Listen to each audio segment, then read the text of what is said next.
Esposa traiu com um marginal, tentou colocar uma gravidez em mim, ela agora é a quinta mãe de aluguel dele. Pois é, não demorou muito para minha vida de repente virar uma bagunça total, e eu estou tão bravo, odeio quando você se encontra em situações ruins que são completamente evitáveis. Minha esposa é a razão de tudo isso e eu a desprezo tanto que nem consigo mentir ou agir como se ainda tivesse algum amor por ela, porque depois disso só quero que ela saia da minha vida o mais rápido possível. Não sei se estou procurando conselho ou se só estou querendo desabafar, mas tenho certeza que isso vai parecer ridículo para muitas mais pessoas do que só eu. Tenho 30 anos, minha esposa Clarissa tem a mesma idade. Nos conhecemos na metade da faculdade e, na época, já estava bem claro que ela era muito envolvida em voluntariado e ajudar as pessoas. Ela estudava serviço social e, eventualmente, tirou uma graduação nessa área. Enquanto isso, eu fiz uma graduação em design de jogos, porque é algo que sempre foi minha paixão. Começamos a namorar logo depois que nos conhecemos, e, alguns anos após a faculdade, nos casamos. Não parecia uma decisão que eu tinha que hesitar, percebi o quanto a amava e queria passar o resto da minha vida com ela. Não tinha sinais de alerta, quero dizer, ela passava tanto tempo na faculdade, fazendo voluntariado com ONGs e instituições de caridade. Sempre fiquei impressionado com a sua bondade. Não sou o maior cínico do mundo, mas sou meio cético, então a bondade dela era sempre muito refrescante de se estar perto. Ao longo do nosso casamento, as coisas melhoraram economicamente para a gente. Eu fundei um estúdio de jogos com alguns amigos da escola, e já estávamos trabalhando no nosso segundo jogo. O primeiro levou quase 3 anos para ficar pronto, mas foi um sucesso que nos ajudou bastante. Enquanto isso, ela permaneceu na mesma ONG e subiu bastante na carreira. Sempre tive orgulho do sucesso dela nesse aspecto, mas odeio que foi exatamente esse sucesso ou essa carreira que ela usou para me ferrar. A organização com a qual ela trabalha faz muita coisa, mas principalmente atua em bairros carentes no país. Eles ajudam crianças, especialmente aquelas de famílias difíceis. Também ajudam os sem-teto, ex-condenados tentando se reintegrar, e várias outras coisas assim. São basicamente pessoas que fazem o bem. Não é estranho minha esposa viajar um dia ou 2 para certos projetos e ações de alcance. Então, não tinha motivo para eu me sentir de qualquer jeito quando ela sai, e por isso ela sempre ia e voltava sem problemas. Eu trabalho remotamente na maior parte do tempo, além de encontros ocasionais que eu e os outros desenvolvedores fazíamos, principalmente para planejar certas coisas. O verdadeiro problema começou quando recebi uma mensagem anônima de alguém. Ainda não sei quem enviou, mas essa mensagem foi o que deu início a tudo. Parte de mim queria que essa mensagem nunca tivesse chegado, para poder continuar na ignorância feliz, mas sou grato por não estar vivendo uma mentira. A mensagem era bem curta, e dizia apenas: Clarissa está ficando muito próxima de uma das pessoas do trabalho, achei que você devia saber. Era só isso. Até agora, ainda não faço ideia de quem enviou. Tentei ligar para o número, tocou 2 vezes, mas depois foi desligado. Tentei o número de um amigo, talvez estivesse bloqueado, mas era a mesma coisa. Procurei o número na internet, mas não apareceu nada. Parecia que alguém tinha usado um chip descartável, porque queria fazer a coisa certa, sem se envolver em drama de traição. A suposição que fiz foi que era alguém do trabalho dela, provavelmente alguém próximo o suficiente para saber o que ela anda fazendo. Meu dia inteiro foi destruído por essa mensagem. Respondi perguntando quem era, mas nada. Pensei em conversar com Clarissa, mas isso não fazia sentido, especialmente porque eu não podia ter certeza absoluta de que era mentira ou sem fundamento. Demorei uns 4 dias tentando tirar aquilo da cabeça até decidir que tinha que investigar. Começava a me deixar maluco, e percebi que não ia conseguir simplesmente deixar para lá. Precisava de uma conclusão, porque, por mais que eu soubesse que minha esposa poderia trair, não achava que ela faria isso. Um dia, quando ela voltou do trabalho, esperei ela tomar banho e ir dormir. Peguei o MacBook dela, sabia que dali eu conseguiria ver todas as mensagens, e era muito menos arriscado do que usar o telefone dela, que sempre ficava do lado dela quando ela dormia. Nem sabia por onde começar quando peguei o telefone. O primeiro passo foi começar a ler várias conversas, o máximo que pude. Não tinha tempo para tudo, então fiz questão de ler o suficiente para saber se tinha algo estranho na conversa. E se não tivesse, ia para a próxima. Antes que percebesse, tinha passado a maior parte delas, e realmente não parecia que estava acontecendo nada no iMessage, a não ser que ela estivesse apagando as mensagens, aí eu nunca ia descobrir. Sabia que ela usava bastante o Facebook, então foi para lá. Procurei por colegas de trabalho, mas acabei percebendo que estava procurando na direção errada, porque uma das pessoas do trabalho não parecia o que eu inicialmente achei. Não era alguém que ela trabalhava junto, mas, pelo perfil do Facebook, parecia ser uma das pessoas que eles ajudavam no trabalho. Não quero parecer classista, mas ser traído já é ruim, ficar traído por alguém tão claramente inferior a você é ainda pior. Não fazia ideia de como ela ia deixar alguém como eu, que cuida dela e a ama, numa casa cheia de amor, com todas as necessidades atendidas, e decidir que a pessoa por quem ela estava atraída era um bandido que morava na pior parte da cidade, pelo que parecia. As mensagens que encontrei entre eles mostravam que o cara era meio analfabeto, pelo jeito que escrevia, mas isso não o impedia de ser extremamente sexual nas mensagens. Ela retribuía na mesma moeda. Foi difícil perceber exatamente o que eles tinham feito, mas ficou claro que era mais do que só flerte, porque as mensagens eram bem pesadas. Dava a impressão de que eles já tinham tido algo, naquele momento. Tinha tantas perguntas e ainda tenho muitas. E odeio o fato de quem parece saber mais sobre a situação ser alguém desconhecido. Realmente não sei como descobrir quem é. Parte de mim quer contratar um detetive, mas, ao mesmo tempo, parece que eu estaria cruzando uma linha, já que quem tentou me salvar de um casamento infiel preferiu permanecer anónimo. Decidi respeitar isso, mas seria bom ter uma saída para falar com essa pessoa, mesmo que ela permanecesse anônima. Não consegui parar de ler as mensagens, e li todas elas. Havia momentos em que ela enviou fotos dele de cueca ou de sunga, nada mais. Do lado dele, ele não tinha vergonha de mandar fotos de seus órgãos, e ela respondia como uma vadia sedenta. Fiquei tão louco que acabei fechando o computador dela antes de decidir ligá-lo de novo e pegar o máximo de provas possível. Depois, tentei procurar por outras pessoas, especialmente em outras redes sociais, mas não encontrei nada relevante. E isso foi frustrante, não aliviador. Eu queria odiar ela ao máximo, e saber que ela tinha traído há tanto tempo teria ajudado nisso. Queria acordá-la na hora, mas decidi investigar mais, descobrir quem ela estava traindo. Queria ter provas concretas de que ela tinha dormido com ele, embora não precisasse, porque ela já tinha feito o suficiente. Tentei descobrir mais sobre ele por conta própria, mas acabei contratando um detetive para fazer a investigação para mim, porque parecia mais eficiente, e foi mesmo. Durante esse tempo, fiquei extremamente distante dela. Ela sabia que tinha algo errado, mas eu não me importei de manter as aparências. Não tinha mais sentido tentar salvar nada, fazer ela feliz ou esconder minhas pistas. Se ela tentasse me pressionar, eu estava pronto para dizer que sabia de tudo. Óbvio que não ia mais ter relação íntima com ela, comecei a dormir na sala. A coisa pegou de verdade quando ela veio me procurar na sala uma noite, enquanto eu assistia a algo no tablet. Ela pegou meu tablet das minhas mãos e se sentou em cima de mim. Ela só costuma fazer isso quando está muito na vibe, e isso nem é sempre. Tentei empurrá-la, mas ela resistiu. Disse na lata que não estava afim, mas ela tentou me beijar para me calar.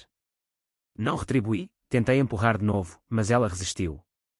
Queria empurrá-la com força, mas tinha medo do mesa de café de madeira que estava ao lado do sofá, e a última coisa que precisava era ela bater a cabeça e se machucar. Não era a primeira vez que eu dizia não às investidas dela, e ela geralmente aceitava numa boa. Mas dessa vez ela estava agressiva, e aí percebi que alguma coisa estava errada. Quando ela colocou a mão na minha calça e tentou forçar a situação, foi quando decidi que não me importava com as consequências, empurrei ela com força.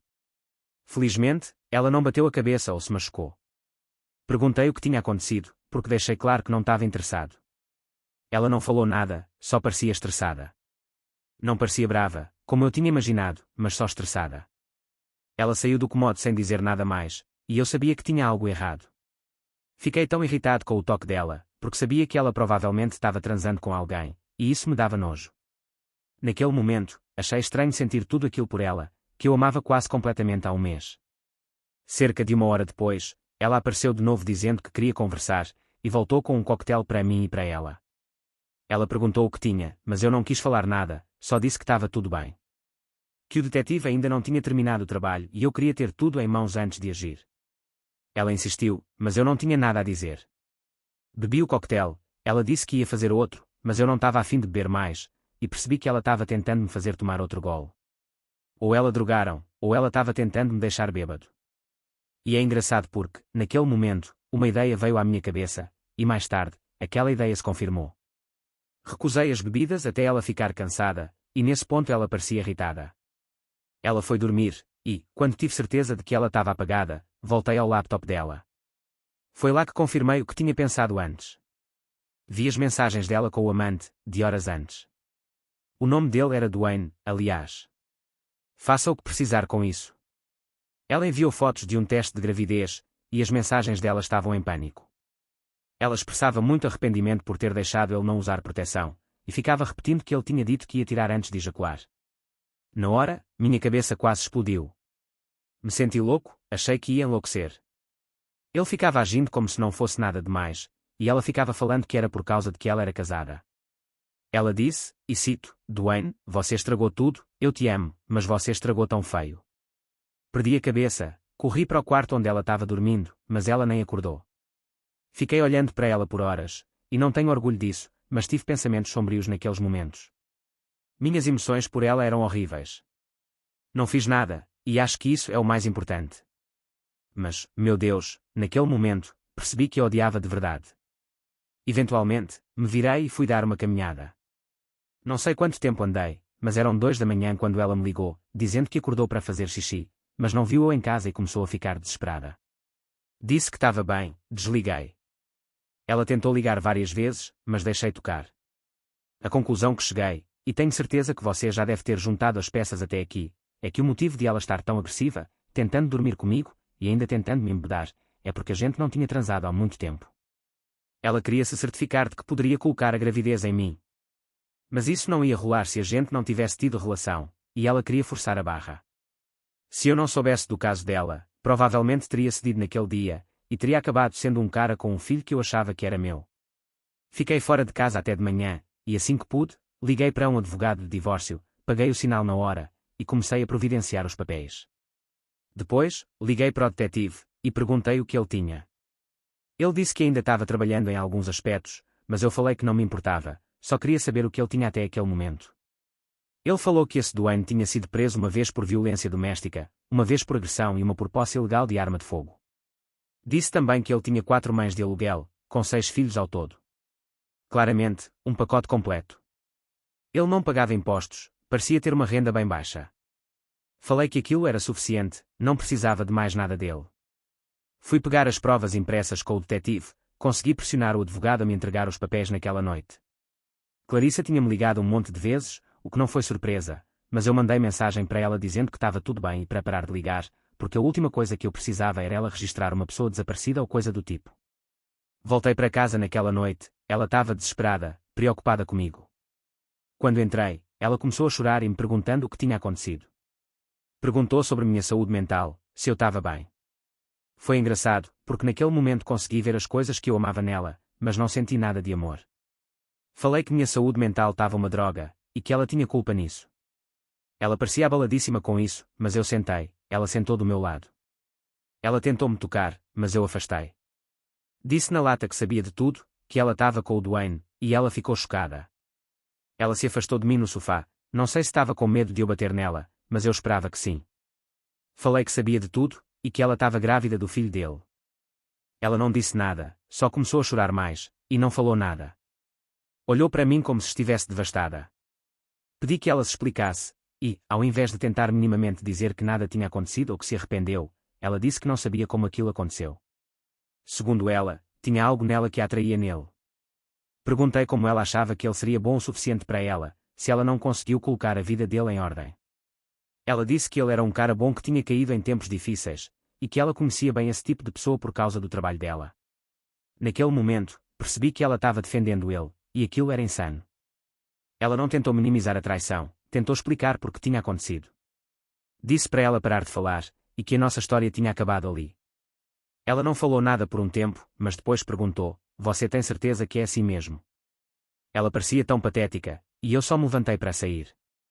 Antes de sair, lembrei ela de que tinha dormido com um bandido, se apaixonou por ele, e que ela estava grávida dele agora. Disse que não tinha mais jeito, que ia fazer de tudo para ela não receber nada que fosse meu. Que ia garantir que ela não tivesse direito a um centavo do que era meu, e saí sem ouvir o que ela tinha a dizer. Fui para o quarto, arrumei minhas coisas nas malas, no carro, e fui embora. Sei que não deveria, mas estava tão furioso naquele dia que não estava disposto a esperar ela sair. Se perder o apartamento no divórcio por causa disso, que seja. Só quero garantir que ela não fique com mais do que merece. E isso prova que, por mais que você ache sua mulher doce e gentil, ela pode te virar as costas e dormir com alguém completamente oposto a você. Você nunca está seguro, pelo que estou vendo. Agora, atualização para todo mundo que me mandou mensagem depois do meu último post, agradeço a todos. As coisas estavam bem corridas, mas tinha na cabeça vir aqui para dar uma atualização. Finalmente, as coisas se resolveram, e não há momento melhor do que agora para fazer isso. Tenho o prazer de dizer que Clarissa agora é minha ex-mulher, então é isso. O processo de divórcio foi bem complicado. Ela foi bem insistente em querer ficar com metade do que era meu, e não pude deixar de sentir que uma grande parte disso era porque ela queria dividir com o novo namorado dela.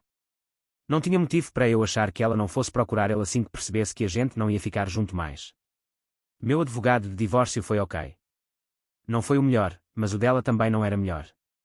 No final, deixar o apartamento para ela acabou-me prejudicando. Ela ficou com isso, o que foi uma porcaria, mas era alugado, e, se ela tivesse que lidar com isso sozinha, não me importava. Eu tinha provas suficientes da traição dela, e consegui testemunhar que ela tentou colocar uma gravidez em mim com essas provas, que ela tinha contado para o Dwayne que estava grávida. Ela não tinha entendido direito, e, na época, já estava mostrando a barriga. Não fazia ideia de qual lado o juiz ia ficar, mas parecia uma mulher bem conservadora, e ela não gostou nada de ela ter traído e ficado grávida, especialmente com quem ela traiu.